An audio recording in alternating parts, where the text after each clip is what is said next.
Before we begin, don't forget to follow me on Twitter at Dolynny TV and on Instagram at Tyson Dolynny. You guys want to make sure you see what's going on behind the scenes here on Dolynny TV. That's where to find it.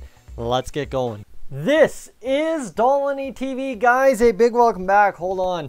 I always do this wrong, don't I? I forget to put my mic high enough. It's like I'm trying to do something else any which way. This is the year one review in our Edmonton Oilers franchise mode, and the fun part about this is I really haven't taken us over a whole outlook of the NHL this season. We'll kind of see where players ended up, that kind of thing, and we're going to break down who the playoff teams are, the playoff tree, and all that fun stuff in today's episode. I promised the stream today, but just with a couple of life things happening, even this episode's out later than normal. You guys know that. I got off work late. It's just been a mess.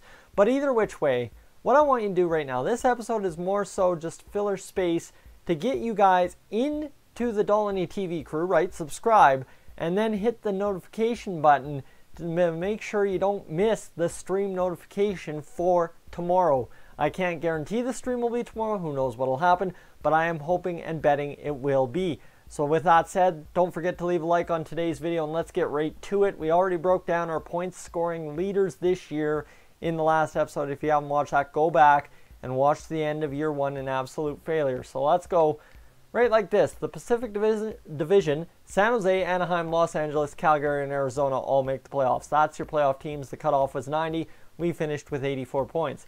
In the Central, it was St. Louis, Minnesota, and Winnipeg, who actually didn't have that great of a season, right? Winnipeg only had 89 points, actually would have missed the cutoff altogether in the Pacific Division. Over in the East, well, Boston, Tampa Bay, Toronto, and then you've got Florida in there as well. So a fairly steady division, and I mean, top to bottom, they weren't bad. There were two bad teams, obviously. Detroit in the middle of a rebuild, Montreal in the middle of a rebuild. So they finished lower, but Montreal only finished 3 points less than us. That's the other troubling issue. The Metropolitan, Washington, Pittsburgh, New York Rangers, and the Columbus Blue Jackets. So the contingents, right? Those are about the average guys in the East in the Metro, so we're not really surprised by that. Team leaders, we'll go over here and I'll just show you, like I promised, the playoff tree. We're not quite there yet. Okay, we won't worry about that. We'll get through the regular season stats here for the NHL, the entire league. Yes, sir. That's what we want. Vladimir Tarasenko, your points leader. Nobody hits 100 this year. 48 goals, 43 assists for Mr. Tarasenko. He's the only +1 points per game player. Nathan MacKinnon, 81 points. Jamie Benn, 79. Sidney Crosby. Evgeny Kuznetsov has a great season. He's up to an 89 overall first-line elite player. That's absolutely beautiful. 79 points, like I said. Ovechkin has 78. He puts 51 goals on the board. That's Ovi for you. Tyler Seguin, Blake Wheeler, Evgeny Malkin, Patrick Laine, Gabriel Landeskog, Patrice Bergeron, Phil Kessel, Steven Stamkos, Taylor Hall. It's a who's who in these top 70-point scorers. Ilya Kovalchuk, in his first year back in the NHL, scores 70 points for the LA Kings. Obviously a big reason why they're in the playoffs.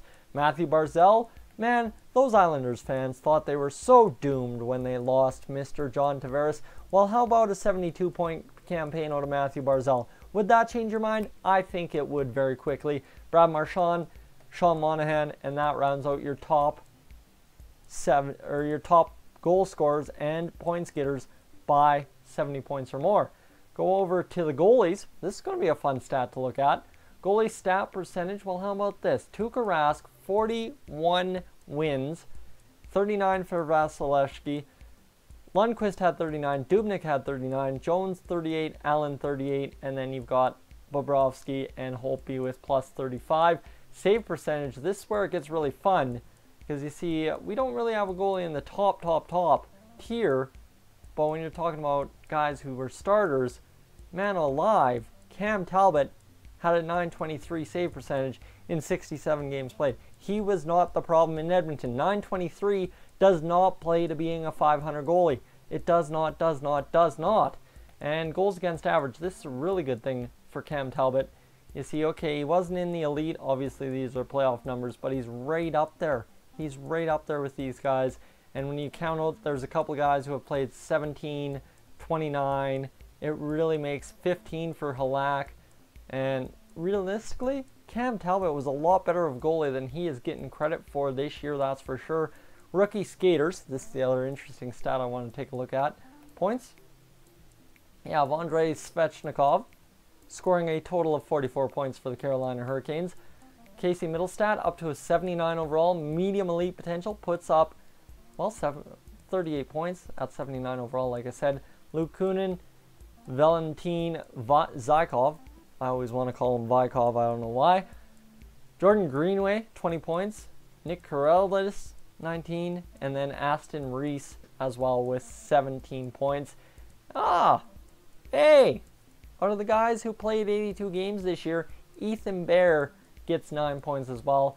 And Rudolf Volkers gets 9 points. He ended up on the Calgary Flames. San Jose Sharks were trying to trade him to us, if you would remember.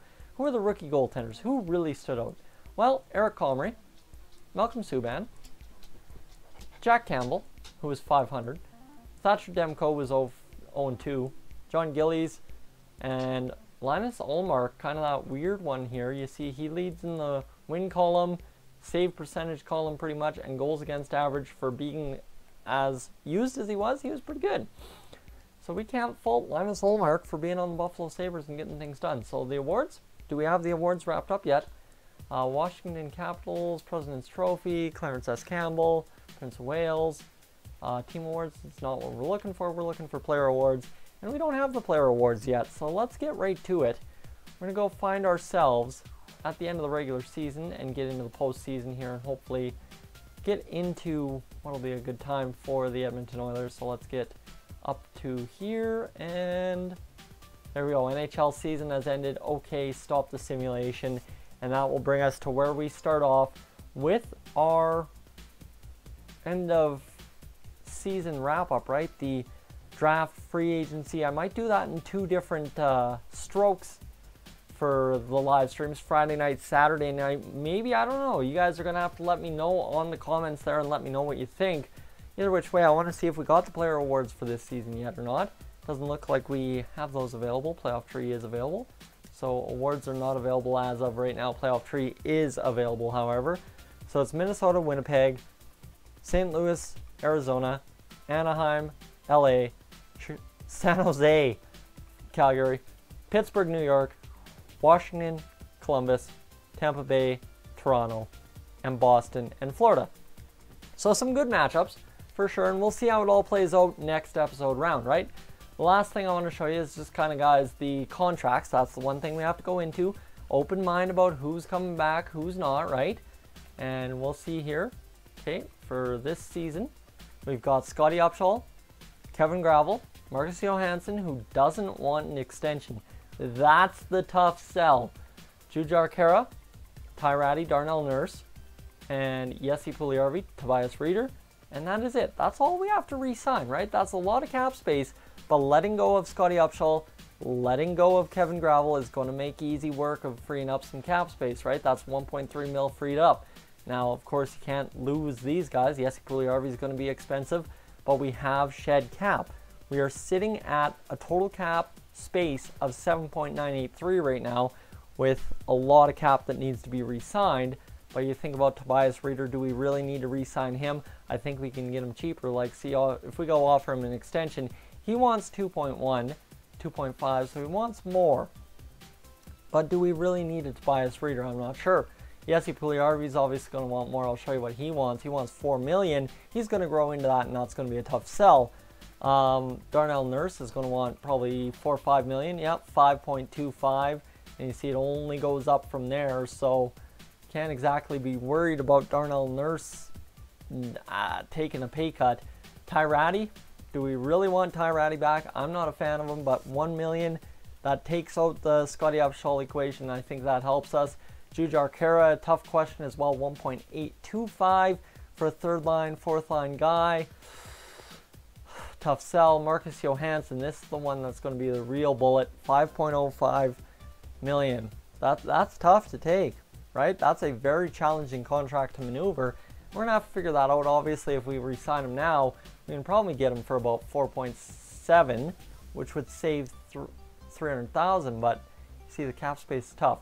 Although you go into the system and you see who we can lose, right? Guys we can really burn away. Yerobek we can burn away. Person, we can burn him away. He's not going to be much. Guys that are on contract, who do we have down here? UFAs, you see Stanton, Callahan. We have guys that can come in, right? Jason Garrison down here, Brad Malone. There's a lot of guys we can burn away. The other situation, though, is the goaltending, in which the main roster, you've got Talbot and Koskinen both as guys who are going off contract. But if we keep Talbot, here's the thing, we get him at a discount. 1.9, he wants 4 years. At 31 years old, I can trade him.